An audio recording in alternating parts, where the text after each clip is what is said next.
Curt, you did a clever thing in your book, The World is Open, where you had basically openers to each discussion and got us thinking about what that meant in education. At North Carolina Virtual Public School, we spend a lot of time with K-12 educators. What are you seeing happening in the world of ebooks that's going to really change the game? Maybe if you could give us a top 2 or 3 things happening in that world for K-12 educators. I think that's where it's happening already. You know, if we look west, we look to California. We look further west, we go on to Korea. Those are the 2 places that are experimenting in the K-12 space with digital books or ebooks. And what's happening there is, if you look carefully at their plans and models, it's about embedding hyperlinking between books, animations embedded within books. They're e-purposing content. We could call it repurposing, I'll call it e-purposing. So you take traditional content and you add multimedia components to it. So in effect, you're addressing dual coding theory right there. So that's one aspect of the benefits there is you get visual and verbal. But then you have interactions about content. Kids who are reading the same book might talk about what they read instead of reading it as a solitary event.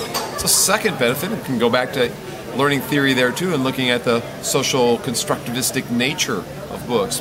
We can take a traditional behaviorist slant and say, hey, we can revisit, come back to that content over and over and repetition. If you want repetition, you want to drill down for basic test scores, you can take that approach.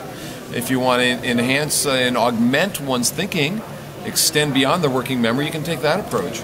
If you want to get involved in socially discussing books, that's another approach. So I think what ebooks do is that there's no longer something flat.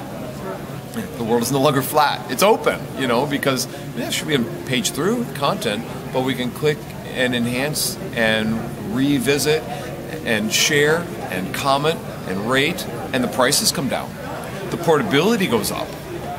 The acceptability and understanding of the fact that there's concepts in here that I'm not the only one learning.